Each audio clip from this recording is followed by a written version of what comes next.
Okay, so can you do a brief introduction of yourself and your project? Okay, sure. Thank you for having me. My name is Raymond. I'm founder of Mossfire Capital. Mossfire Capital is a liquid token fund based in Hong Kong. So we do fundamental research, understanding the projects, understanding tokens, and trying to find the tokens that are understudied, undervalued, and underallocated. So try to buy them all these, sell them later, try to make some money out of this crypto market. So that's what we do, liquid token investment. Cool. So the next question is, since we're at the deAI Summit, what do you think about the integration of AI and blockchain in the future?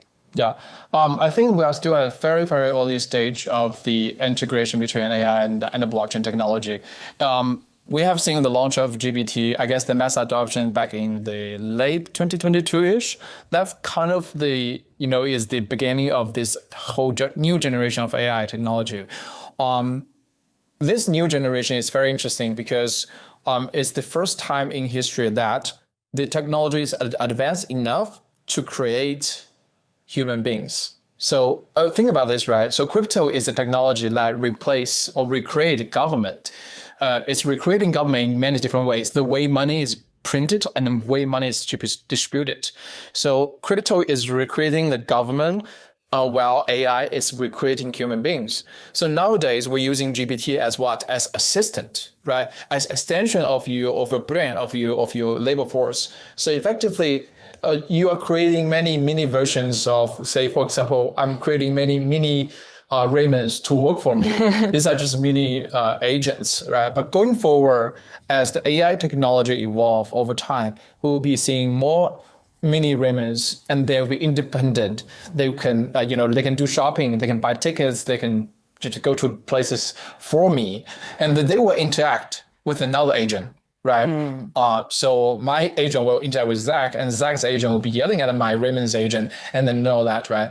And when these agents talk to each other, they will transact, they will have a message delivered to each other.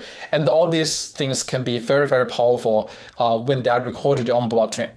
So I think blockchain is a very interesting technology that allowed machine to talk to machine, and especially with the empowerment of smart contract. And we're seeing what we have built over the last few years in the crypto industry are just a very, very small sandbox when it comes to the revolution of AI in the general human being. Thank you. It's very interesting and very lively explanation. So next question is, what's your price prediction for Bitcoin? Like this year or next year? Oh, I think Bitcoin is very, very good asset. So everyone should hold on to it. So I think, okay, so Bitcoin, let's say, apparently we had a very bumpy 2024. It has been quite challenging year for retail investors, for ETF buyers, and for institutional fund managers as well. We are seeing that the price has been quite volatile, but going forward, I think we are walking into a more bullish setup. We are looking at the bond rate cuts, and I have my gut feeling is that Trump is slightly more likely to be elected, and also our inflation is well tamed.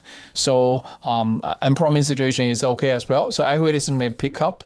So by the end of this year, when all the fund managers come back to their desk after a long summer break, after Labor Day, they will be back to the desk and think about how to allocate risk. So that's the time I believe crypto or Bitcoin will start catching up. So my end of year prediction for this year will be around maybe 80,000 to 100,000.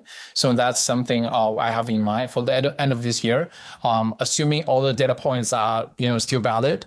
But for next year, in a more liquidity loosening environment, I think we might come to 120 to 150K if possible. But that will mark the peak of this cycle. But that's depending on a lot of factors. So let's see how it goes. Great, thank you. Okay, next question. What do you think about PointyX, what we do in general?